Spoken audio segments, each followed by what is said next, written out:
Muito bem, bom dia, obrigado pela audiência, obrigado pela participação. Hoje, dia 18 de dezembro, dia do museólogo e também dia de expectação do parto de Nosso Senhor. Entre o povo ganhou o título também de dia Nossa Senhora do Ó. Não saia daí que a gente volta já já com o advogado Saulo Álvares Carvalho. Melhor a cada dia está só começando.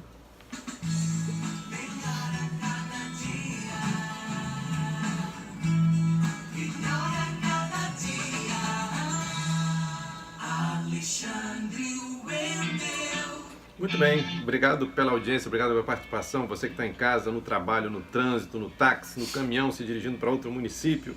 Você que está através da internet escutando Melhor a Cada Dia, da Rádio Jornal, a Rádio Maior Cobertura e Audiência do Estado de Sergipe. Você que nos acompanha através do jn1.com.br ou do www.melhorcadadia.com.br. Agradecer aí o Empório Fassolto, que está com preço de bebida bem legal aqui para esse Natal, na Simeão Sobral 440, Prefeitura de São Cristóvão.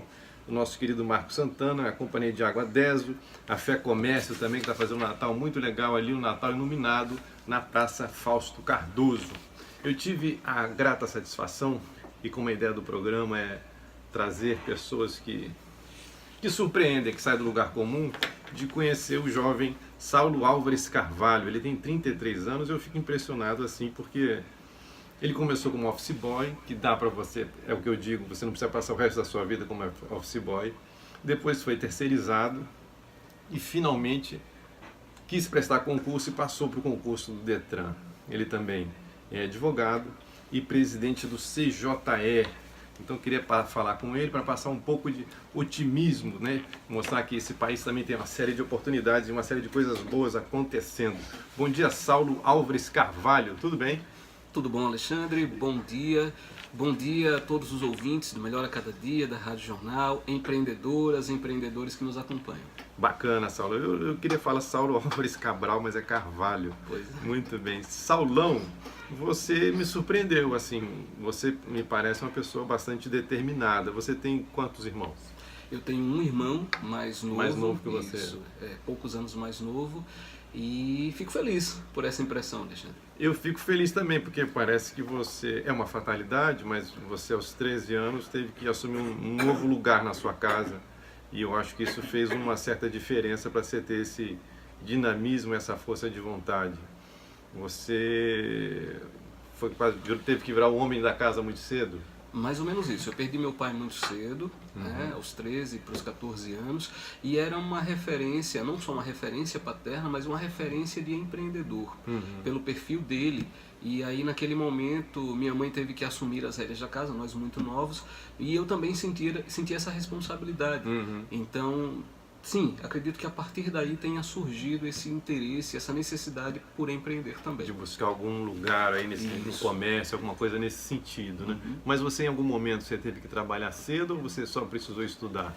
Então, eu comecei, meu pai, como eu falei, era mais empreendedor, ele tinha negócios, então desde muito cedo eu acompanhava, né? Eu ajudava naquilo que podia, mas comecei a trabalhar formalmente aos 16 anos, como você bem colocou, como office boy. Foi quanto tempo como office boy? Cerca de 2 anos. Aí isso foi aos 16, quando eu atingi a maioridade, eu fui contratado na condição de terceirizado, mas continuei trabalhando no 9 horas e 10 minutos, estamos aqui ao vivo na Rádio Jornal AM540 e muita gente também está nos acompanhando através da internet, Saulo. Tem quase 20 mil pessoas hoje acompanhando só pela internet, é um número considerável, inclusive em outros estados, né? A gente diariamente tem aqui Debiaso de Minas Gerais, Mauro Coquemala do Rio de Janeiro, Lucien Galjac do Gabão, né? Tem muita gente acompanhando o programa que por algum motivo tem algum vínculo com o Brasil, algum vínculo de alguma maneira com o Sergipe, acaba nos escutando. E também tem muito jovem. O que aconteceu na cabeça do office boy para ele não achar assim, não, você é office boy com salário mínimo, dá para eu viver o resto da vida e tal, só me adaptar e dá para sair por aqui. Você era inquieto? Era inquieto, mas durante um bom tempo na minha vida, Alexandre, eu sinto que eu me conformei com a situação. Eu acho que isso acontece com a grande maioria dos seres humanos. Por mais que a situação não seja ideal, por mais que você ganhe pouco, que a rotina seja estafante até, mas você acaba se acomodando a ela. Então Que no primeiro momento, desculpe te atrapalhar de novo, no primeiro momento, você ganhar próximo de um salário, dependendo da idade, é um bom salário. Com certeza. Então o cara pode achar que, bom, 16 anos eu estou ganhando esse dinheiro, está sobrando dinheiro, ajuda em casa, dá para eu passar o resto da vida ali. Então, nesse sentido que a pessoa se acomoda. Ela acaba se acomodando. Aconteceu comigo. E isso foi até, acho que alguns anos, 5, 6 anos, naquela condição de trabalho assalariado, né, dia a dia. E chegou um momento em que, foi até uma conversa, à época com minha namorada, hoje minha esposa, e a gente percebeu, poxa, você está estagnado. Como é que você vai estar daqui a alguns anos? Você casou cedo? Não tão cedo. Eu tenho 5 anos de casado, casei por volta de 28. Então, uma idade relativamente bacana. Mas o que aconteceu é que eu estava estagnado em um momento da vida, eu reconheço e falo isso até nas palestras que a gente ministra hoje, e aquilo foi um choque. Eu precisava dar uma guinada na minha vida, porque quando eu peguei a minha vida e projetei ela no tempo, eu percebi que se passassem mais 5, 10 anos, talvez eu estivesse na mesma condição. Falei, não, assim não dá, a gente precisa mudar. Foi difícil e foi justamente aí em que eu comecei a ler muito, eu comecei a buscar muita informação sobre empreendedorismo, gestão, criatividade, liderança. Vou dar mais uma parada aí para te atrapalhar. Não, por favor. Então, quer dizer, você percebe a necessidade de mudar, mas não é um negócio assim de você sentar na calçada e ficar esperando assim, bem, vou esperar que alguma coisa aconteça para a minha vida melhorar. Você teve que se esforçar, Muito. teve que deixar de sair à noite, Sim. teve que perder fim de semana lendo, é isso que você está dizendo? Sem dúvida. Lendo, pensando em novos projetos, como eu posso aumentar minha renda, como eu posso buscar um outro caminho profissional. Foram muitos finais de semana, muitas noites, pensando nisso assim.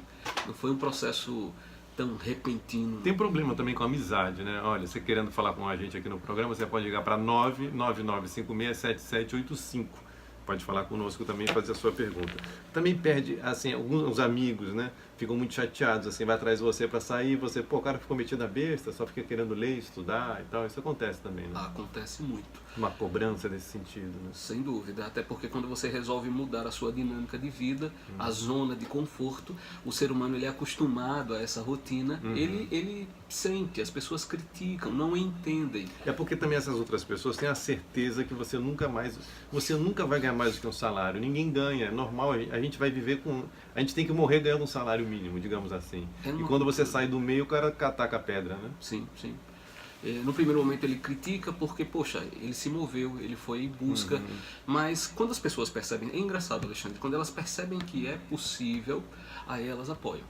Elas se sentem estimuladas. E esse é o grande papel, eu acredito, do empreendedor.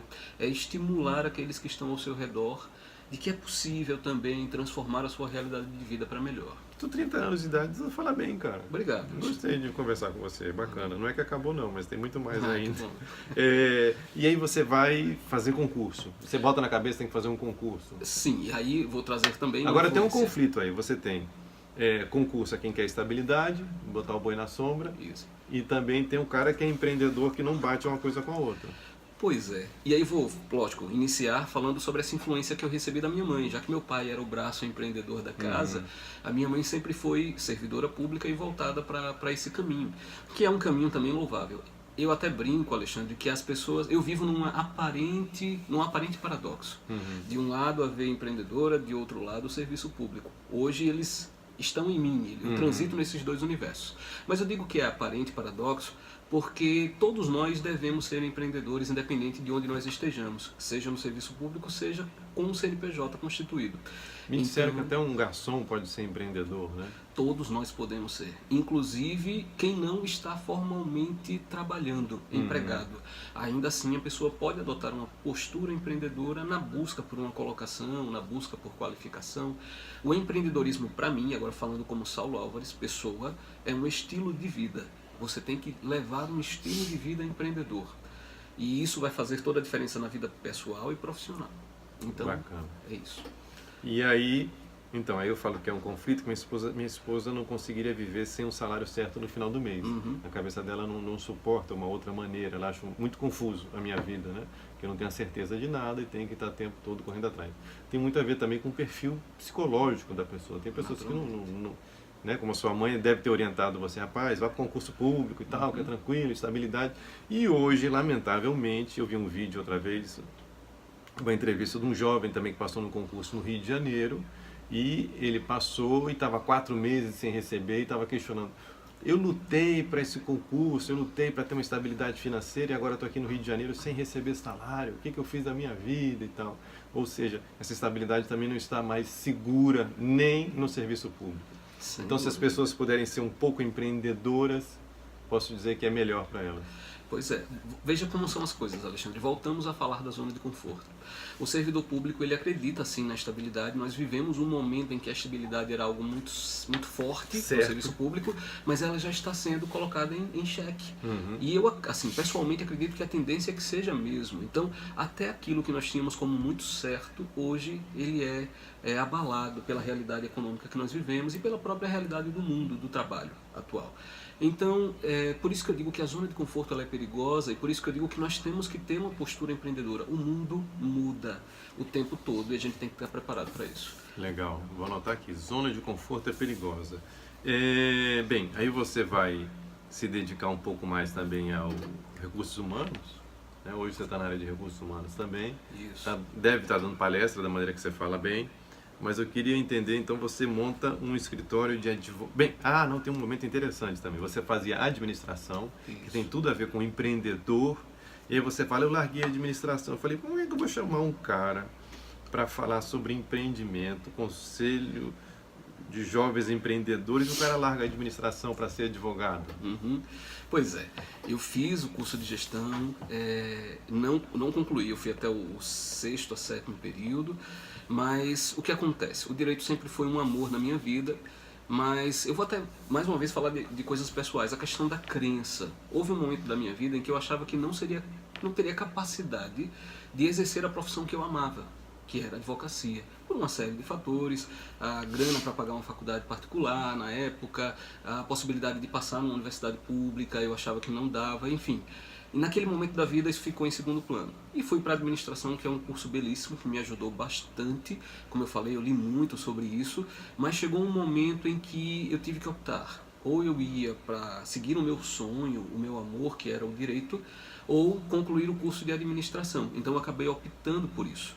Mas isso não me impediu de continuar estudando a gestão. Hoje, na minha área... Até porque, pelo que você falou, no curso de administração, naquele momento, houve uma frustração. Houve uma frustração. Né? Porque você queria fazer administração para ser empreendedor. Ou seja, digamos que uns anos atrás todo mundo queria ser um Eike Batista. Não Sim. hoje, mas todo mundo queria ser um Eike Batista, era o símbolo de todo uma mundo, referência. casado com Loma Oliveira e tal, cheio de companhias e empresas.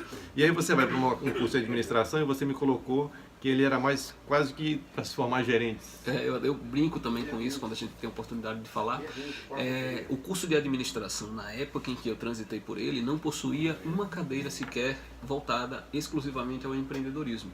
Então daí veio uma constatação. Àquela época, os nossos cursos de administração formavam excelentes gerentes para operar em organizações constituídas, mas não formavam empreendedores para serem empresários, empreendedores empresariais. Hoje isso já vem sendo modificado, é uma felicidade perceber isso, mas naquela época isso não acontecia e foi uma frustração para mim, sim. Então você está me ensinando aqui que a pessoa pode buscar ser empreendedor também fora da academia. Você buscou isso nos livros, buscou de outra maneira? Lendo muito, professor Dornelas, outros autores voltados ao empreendedorismo. Hoje a gente tem ainda mais facilidade com a internet. A gente está falando de alguns anos atrás, onde a internet, apesar de já estar popularizada, não tinham tantos meios como nós temos hoje, com serviços de streaming, YouTube e tantas outras coisas.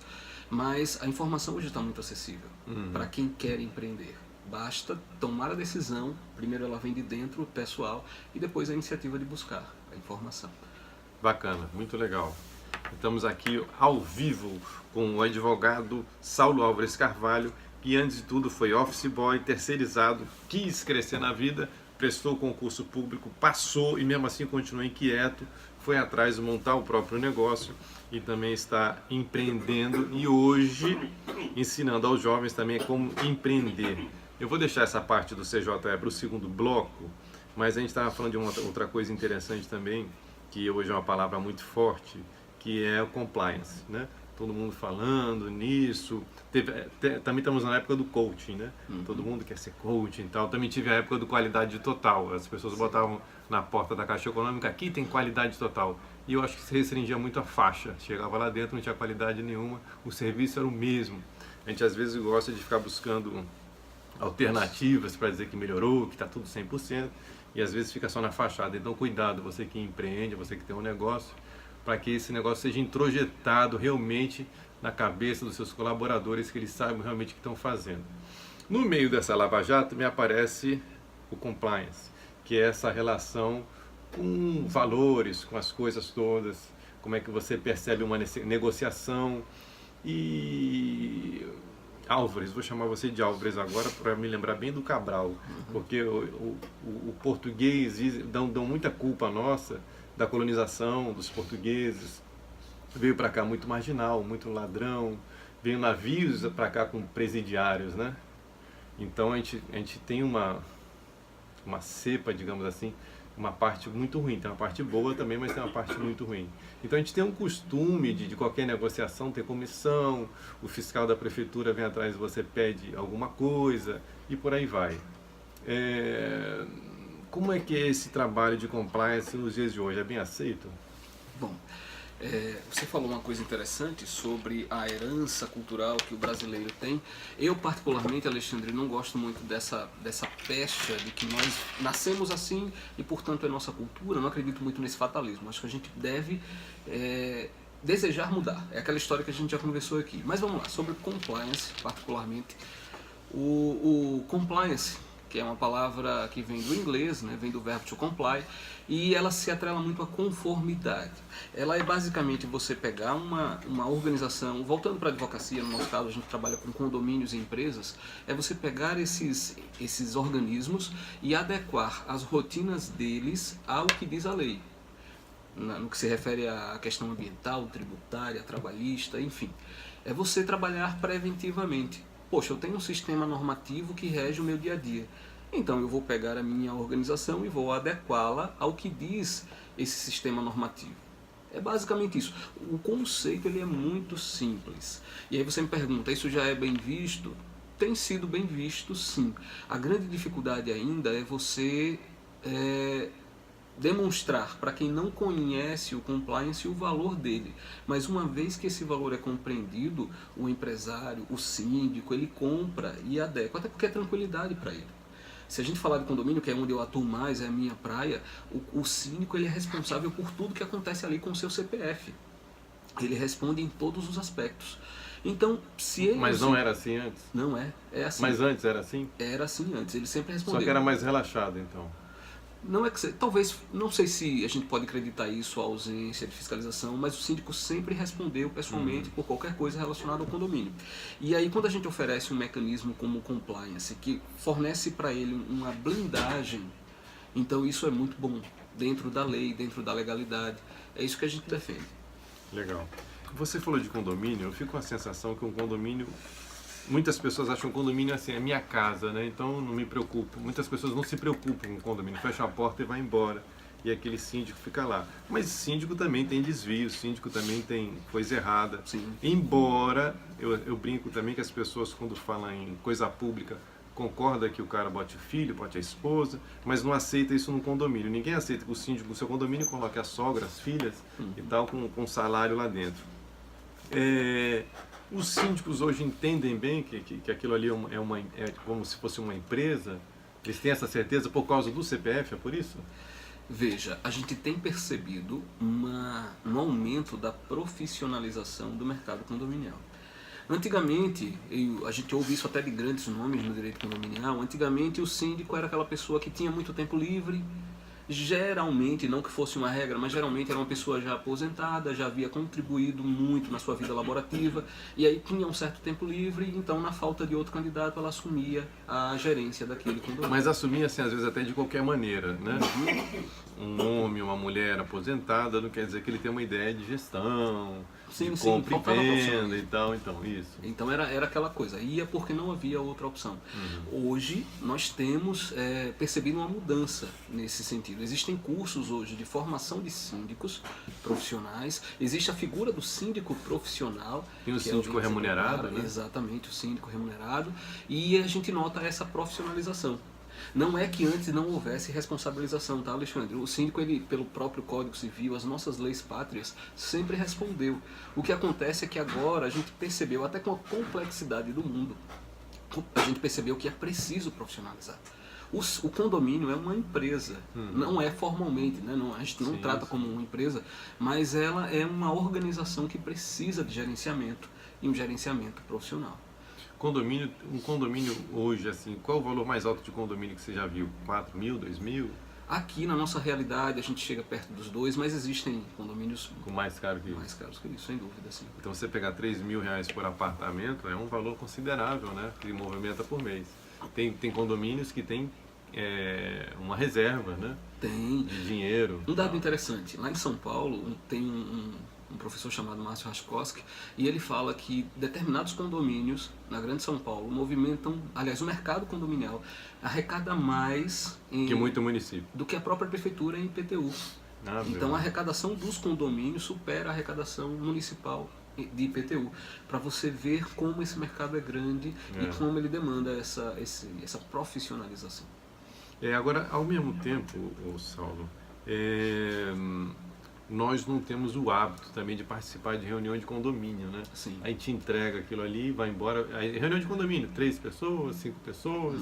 Lógico, um condomínio maior tem mais gente, mas proporcionalmente é a mesma coisa. Exato. E aí a gente já caminha para uma outra discussão. O condomínio é um microsistema político que acaba se refletindo até na macropolítica aqui no nosso país. Então o que acontece? Se você tem pouca participação na Assembleia, que é onde se deliberam as questões condominiais, isso acaba repercutindo no seu dia a dia e você às vezes reclama, mas não tem como mudar. E é basicamente o que a gente vê acontecer na nossa política. É a mesma coisa. A gente não vê participação e depois reclama do que é feito de quem tá lá em Brasília. Né? Então é mais ou menos isso. Então você está querendo dizer que no condomínio de um prédio pode entrar uma pessoa com ideias ruins, valores distorcidos. Sem dúvida. Né? Se não tem ninguém tomando conta, o cara vai lá e faz o que quer. E acontece, né? Acontece. A gente vê, olha, o síndico lá tal desviou dinheiro. Acontece. Isso acontece. Infelizmente acontece.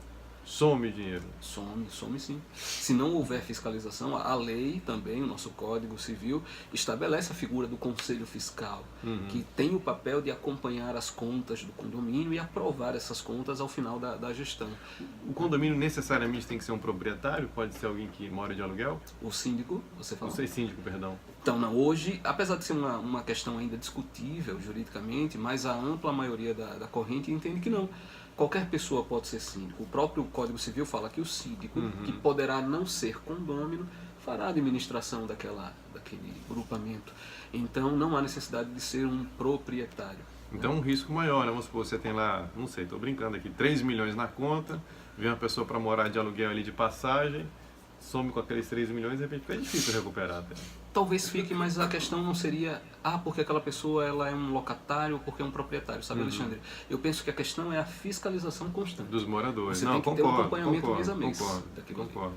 Ok, são 9 horas mais 30 minutos, eu vou pedir licença a vocês, vou chamar um intervalo comercial. Estou aqui num papo muito interessante com o nosso querido advogado Saulo Álvares Carvalho, que ele foi boy, foi terceirizado, o negócio está no comentário de todo mundo, terceirizado, mesmo terceirizado se esforçou, passou no concurso público e inquieto, continua indo em frente, querendo mais.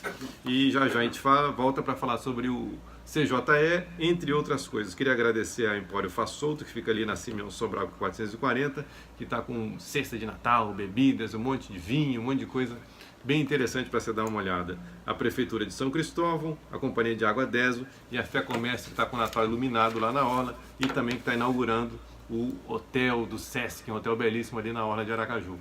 Não saia daí que o Melhor da Cada Dia volta já. Muito bem, bom dia, que você que continua aí, você que está chegando agora, esse é o Melhor a Cada Dia na Rádio Jornal AM 540, estamos aqui ao vivo, são 9 horas mais 35 minutos, obrigado pela audiência, obrigado pela participação na Rádio Jornal 540, Rádio Mor, audiência e cobertura do estado de Sergipe.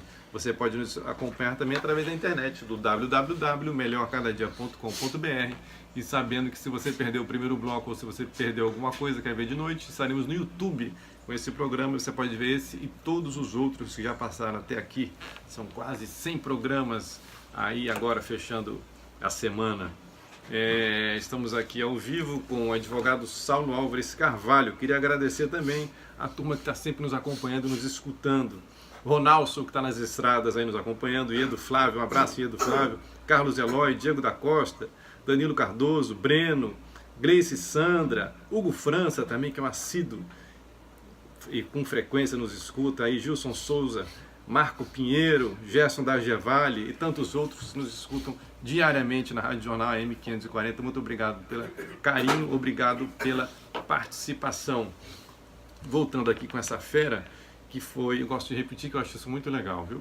Ele foi office boy, trabalhou em empresa terceirizada e mesmo assim inquieto, quis fazer um concurso, passou no concurso público e hoje, além de tudo isso, é advogado e continua querendo empreender e crescer mais ainda, ou seja, mostrando para todos nós que é possível sim sair da zona de conforto e crescer mais. Ele também é presidente do CJE, que já já a gente vai querer entender o que é isso, o que faz e como participar, mas antes eu queria perguntar sobre condomínio.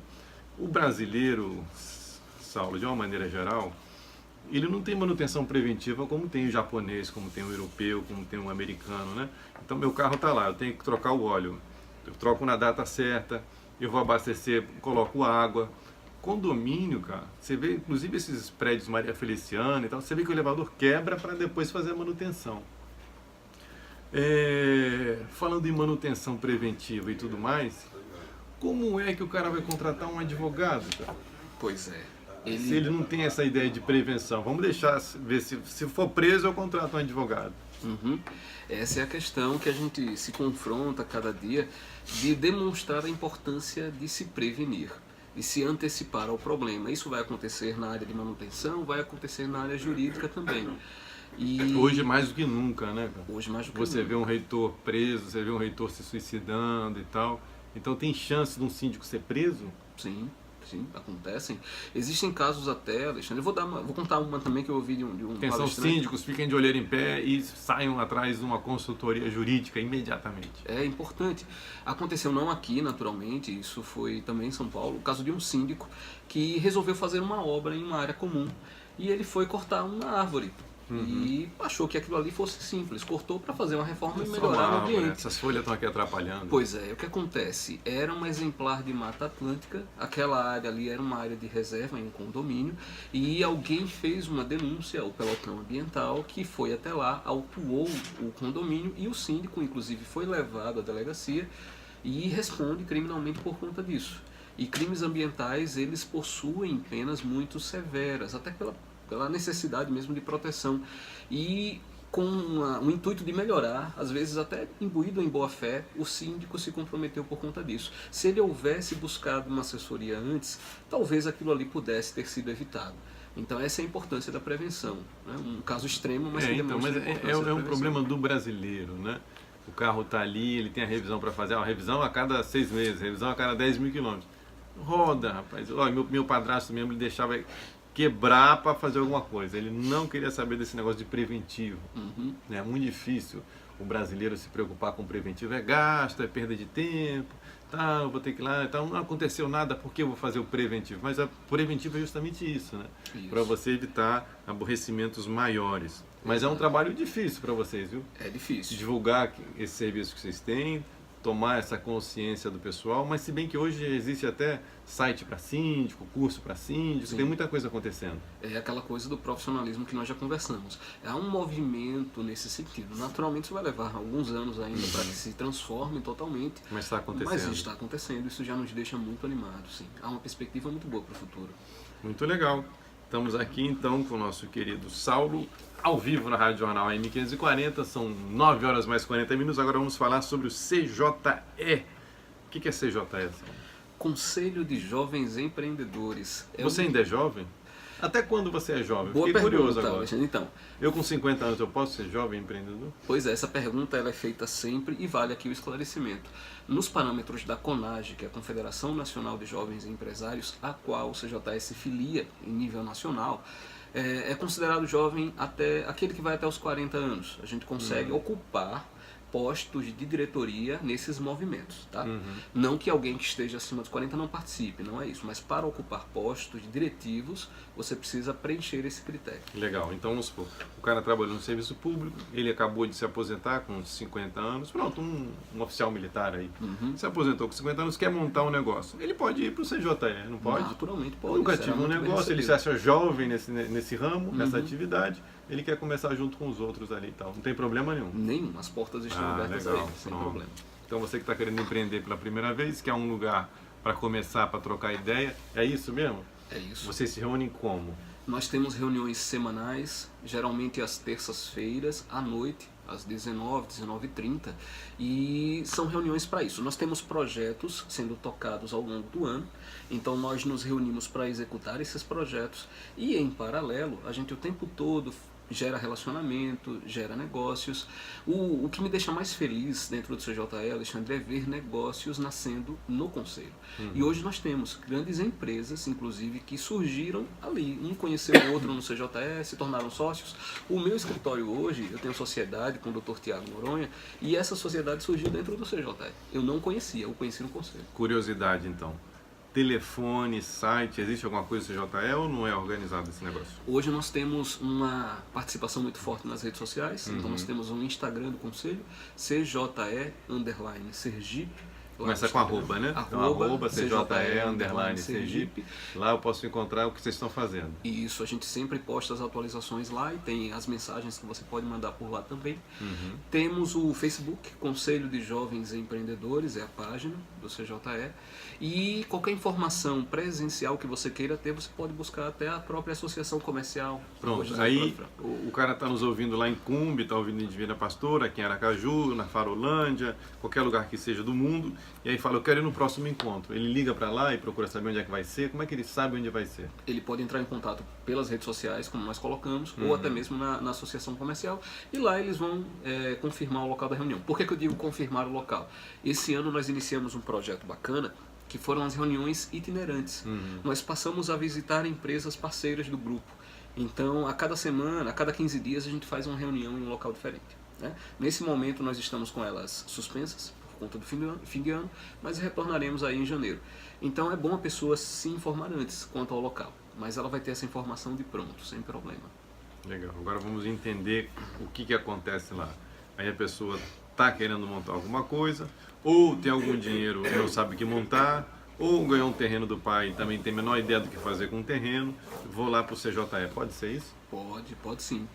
E não só, vamos deixar claro, aquele que pretende abrir um CNPJ, mas até mesmo aquele que é colaborador. O que é CNPJ para quem está nos escutando? É um cadastro nacional de pessoa jurídica, aquele que quer constituir uma empresa. É a mesma coisa que o CPF só para pessoa jurídica, é isso? Isso, seria a identidade da empresa, vamos colocar dessa Legal. forma, né? E não só esse que quer abrir uma empresa, mas aquele que já atua em uma organização e quer ser um intraempreendedor, ele será bem-vindo no Conselho. A gente não faz essa acepção. Qualquer pessoa que tenha desejo de empreender, ela pode vir para o CJE. Legal. E aí eu chego lá cheio de dúvidas, então antes da reunião eu já começo a conhecer as pessoas, dentro da reunião também eu posso colocar numa reunião dessa um projeto meu. Pode. Olha, eu estou querendo montar uma lavanderia, estou querendo montar um açougue, estou querendo montar um hotel, qualquer coisa que seja, trocar ideia. E aí você chega ali com uma pessoa que tem uma atividade igual a sua ou não, ou que sabe o que deu certo, o que deu errado, é mais ou menos isso? Mais ou menos isso. O CJE, Alexandre, ele atua em 3 pilares: capacitação, relacionamento e representatividade. A capacitação são cursos, palestras que volta e meia nós fazemos, é conhecimento geral, não tem muito o que explicar. O relacionamento é esse contato. Poxa, eu estou com a ideia de montar um negócio em tal área, será que eu consigo alguém que pense como eu, que possa complementar a minha equipe, enfim. Isso é relacionamento e o CJE também favorece, é um pilar. E o terceiro é representatividade, que é o quê? Levar a voz do jovem empresário aos diversos setores sociais, sejam públicos ou privados. É dialogar com o governo, é dialogar com as entidades paraestatais, como o Sistema S, enfim, é dialogar com toda a sociedade. Vou pegar esse gancho e falar sobre um projeto muito bacana chamado Agenda Brasil Empreendedor. É um projeto que a CONAGE ela lançou de eleição de eixos prioritários para o poder público no país. O que é CONAGE? Confederação Nacional dos Jovens Empresários. E aí o que acontece? Foram eleitos 6 eixos, e aí desde educação empreendedora, desburocratização, favorecimento aos negócios, regulação. Então, tem um documento, aqui a gente talvez não tenha tempo para explicar tudo, mas a gente quer que o poder público se comprometa com esses eixos para facilitar o ambiente empreendedor. E aí, desde as últimas eleições para o poder municipal que nós tivemos, nós lançamos esse projeto. Àquela época, chamamos alguns candidatos ao posto de vereador e vereador aqui em Aracaju, e firmamos com eles um pacto. O CJE, é importante frisar, não possui bandeira partidária. Ele é uma entidade multipartidária. Nós dialogamos com todos os entes políticos que queiram favorecer o empreendedorismo. E o que acontece? Chamamos aqueles candidatos e dissemos, temos um documento aqui para vocês. Vocês se comprometem a sustentar essas bandeiras, caso sejam eleitos. E aí a gente apresentou, firmamos esse pacto, repetimos agora na Semana Global do Empreendedorismo. Então, um trabalho nascente. Mas o que é que eu quero dizer com tudo isso? Nós estamos tentando nos aproximar do poder público para exigir daqueles representantes que eles apoiem a causa empreendedora, para que favoreçam o surgimento de novos negócios e estimulem o brasileiro a empreender mais. Então, eu tenho a sensação, assim, você quando está fora da política, você no momento eleitoral, não, nós temos que estimular emprego, nós temos que estimular renda, nós temos que fazer isso, fazer aquilo. Uma hora que você senta lá, que cai na rotina, você começa a receber vereador, começa a receber deputado, você vê crise de saúde, educação, tantas coisas que você acaba esquecendo muita coisa da campanha. Do lado do cenário estadual, tem uma secretaria, tem alguém que cuide disso, que tenha essa visão, que receba empresários? Existe um núcleo para isso? Nós temos ações, ao meu ver, ainda muito pontuais. Nós não temos uma ação amplamente coordenada de estímulo ao empreendedorismo. Mas nós temos sim ações pontuais desenvolvidas em âmbito municipal, ações pontuais realizadas em âmbito estadual. Mas na nossa concepção, aliás, eu vou até falar na minha concepção, pessoalmente falando, eu acredito que falte uma coordenação para que essas ações ganhem uma amplitude maior. Então, acho que falta esse diálogo, talvez, eu não sei, mas essa articulação para que o alcance do empreendedorismo seja maior. No município eu não tenho certeza, mas parece que retomaram o Conselho de Economia do município. Até porque o Jorge está por lá, deve estar cutucando muito isso, né? Estava retomando isso aí. Agora, no estado, que é onde tem a maior parte das encrencas, né, a gente tem muita gente reclamando. Bombeiro, né? Eu tenho uma empresa de consultoria, há tempos atrás, com 5 funcionários, tive que colocar 5 extintores, um para cada um, né? Tive problema tive que pegar uma autorização na ADEMA, mas eu não produzo lixo nenhum ambiental, não fabrico nada, meu negócio é consultoria. Foi necessário pegar lá um atestado, né? Então, essa burocracia faz com que muita gente desista, né? Desiste. Porque às vezes você fica no bombeiro e me colocaram que você vai no bombeiro com um projeto, faz tudo que aquele tenente pediu, aí no outro dia ele não está de serviço, está outro, aí fala, não é bem assim, tem que ser de outra maneira. Aí você volta, começa tudo de novo. Não tem uma rotina, não tem uma padronização. Então, essa série de coisas assim que faz, a gente se fala muito do empresário, critica, mas é muito difícil empreender e ser empresário, muito obstáculo, muita burocracia também, né? Exatamente. Ainda é. Ainda que nós tenhamos visto nos últimos anos o aparecimento da figura do MEI, do microempreendedor individual, cujo processo de formalização é muito simples, mas ainda assim é difícil empreender no Brasil. Então, é uma das bandeiras dessa agenda que eu citei, a desburocratização. Precisamos favorecer o ambiente, o surgimento de novas empresas. Então vamos facilitar esse processo. Né? Se já é difícil abrir, imagine encerrar. Encerrar então, até um tempo atrás era impossível. Muita gente abandonava, né? Porque não conseguia dar baixa. Agora, com relação a MEI, eu trouxe um pessoal do Sebrae aqui, também fiquei horrorizado que um número enorme de pessoas procurando MEI. Na verdade, boa parte, um percentual muito grande das pessoas estavam procurando por causa do INSS, que era mais barato. Sim. Não, você MEI porque INSS é mais barato. Alguém orientava nesse sentido, ele montava e depois estava com um rombo lá, uma dívida de R$1.000, R$500, R$2.000, impossível de pagar. Isso. Porque às vezes falta a questão do planejamento. Dá-se a oportunidade ao brasileiro, mas falta-lhe a informação. Né? Isso envolve responsabilidade. Mas também tem um perverso que chega lá, não, vamos fazer, está todo mundo fazendo, para a sua aposentadoria é melhor, vamos lá que a gente ganha, economiza no INSS, parece que ia pagar, sei lá, 16 e passa a pagar 8, não sei, não me lembro mais o percentual, e muita gente foi na malandragem, nessa ideia do golpezinho. O brasileiro gosta muito de dar pequenos golpes e acaba pagando mais caro. A coisa dos atalhos, né? Aqui eu tenho um atalho e acaba complicando. Qualquer decisão a gente precisa entender que envolve uma responsabilidade, uma responsabilização. Então, se eu vou para aquele passo, eu preciso saber onde eu estou pisando. É a coisa da informação. Então, dentro do conselho, aí vem a coisa da capacitação. Nós damos também essas orientações, né? Não de modo amplo, acho que outras entidades fazem isso. Mas ele pode buscar lá, mas pelo menos a orientação você tem. O básico a gente lá vai dentro fornecer, você pode dizer, olha, isso aqui vai pelo Sebrae, isso aqui isso. Você vai no Senac, isso aqui você vai em qualquer SD, quer que seja ou não. Né? Isso é importante. É nosso papel também. Então, o momento do CJE, você expõe também suas fraquezas, né? Você chega lá e olha, isso aqui deu certo, não vá por aí. Então, é esse relacionamento que você disse que é importante, além da capacitação. E quando tem capacitação, você também bota nas redes sociais? Colocamos.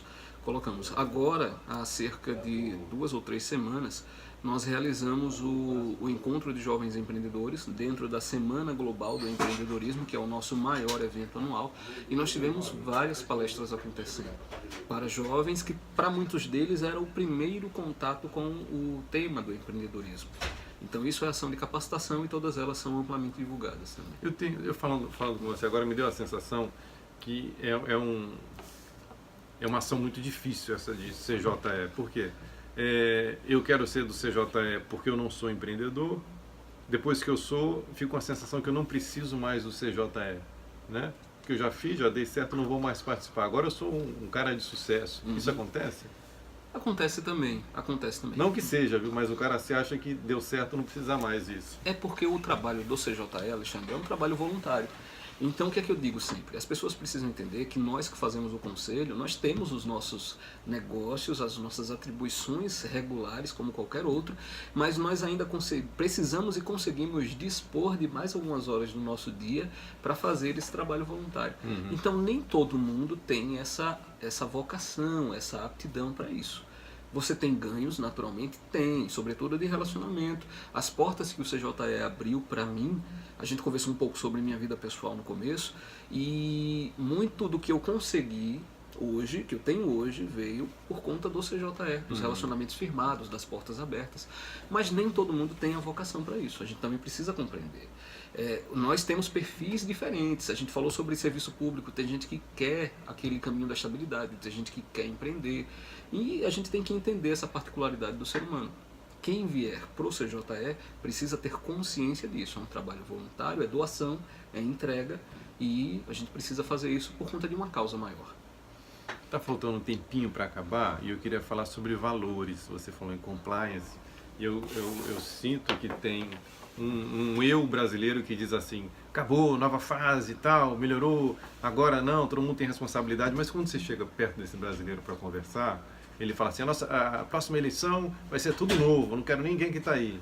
Quando chegar perto da eleição, eu tenho quase que certeza, Saulo, que essa pessoa vai chegar assim e falar assim, sim, que emprego você consegue para o meu irmão, para eu votar em você?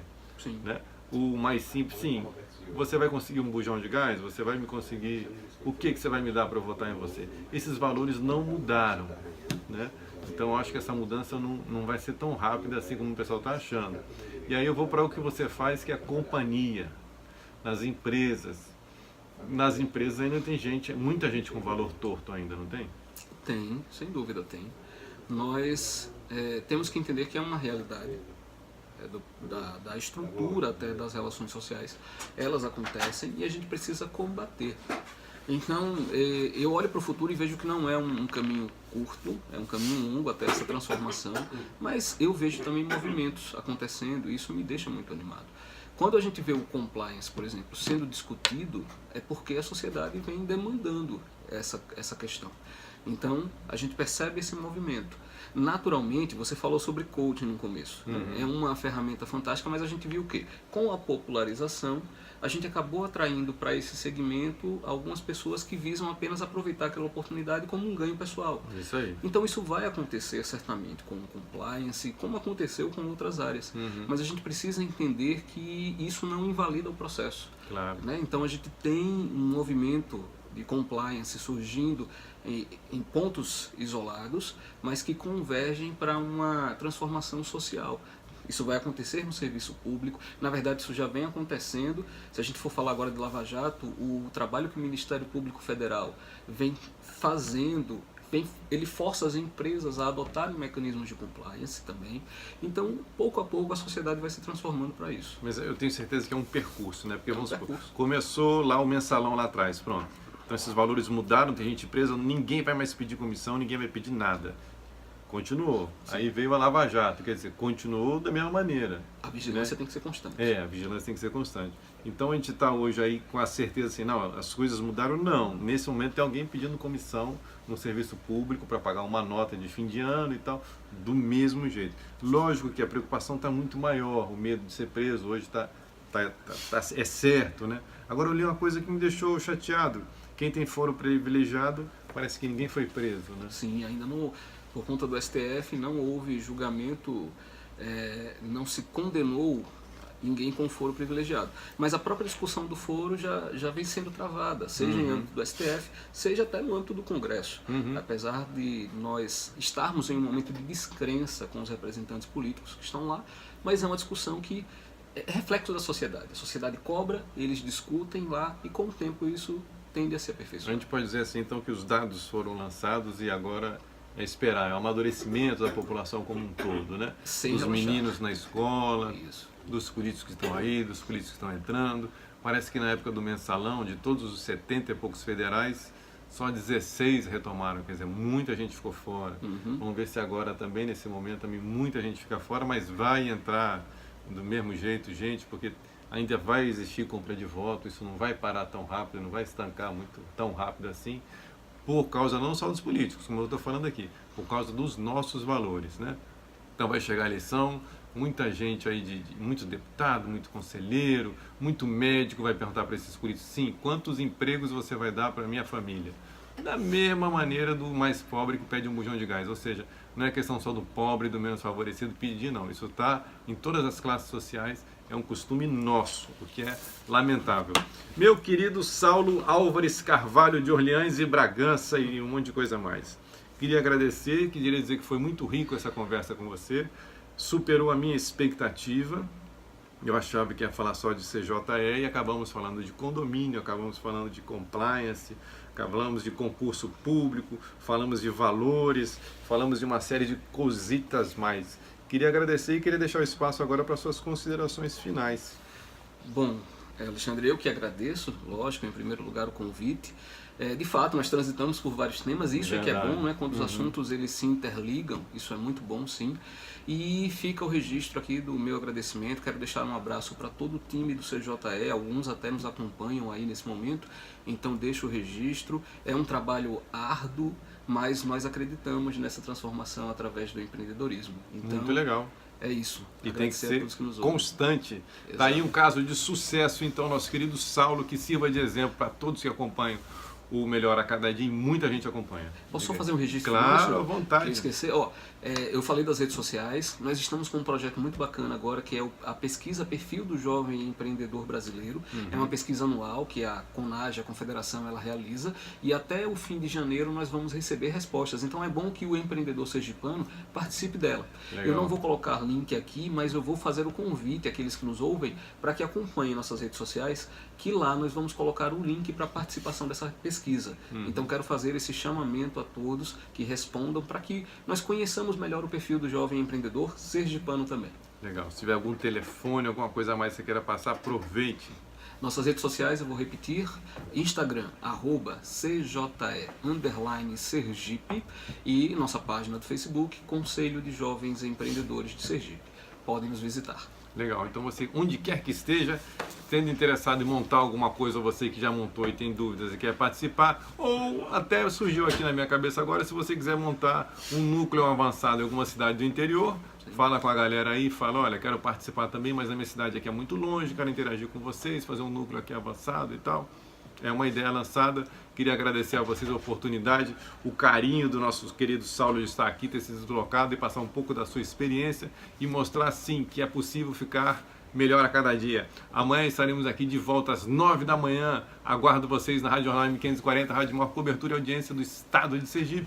E você também vai ver esse programa logo mais no YouTube e amanhã no podcast ou no SoundCloud para você escutar onde quiser, no trabalho, na academia, no fim de semana, com filhos, com a família, com os filhos de Saulo que vem daí. Daqui a um ano podem também escutar esse programa. Muito obrigado em www.melhorcadadia.com.br. Um abraço, até lá, valeu!